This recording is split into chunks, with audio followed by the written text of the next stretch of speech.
Here I have Chuwi HiPad Max, and today I'm going to show you how to take screenshot on this device. So to do this, all you need to do is to just press combination of keys, power key plus volume down at the same time like this, and the screenshot will be taken. So let me show you once again. Power key, volume down, and let's get it.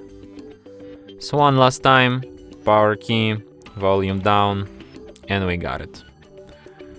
You can find your screenshots in gallery. When you're done recording, you just in this special screenshots section.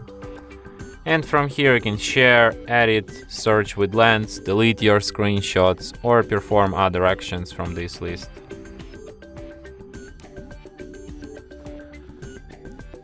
And that's it. Thanks for watching. If you find this tutorial useful, don't forget to hit that like button and subscribe to our channel.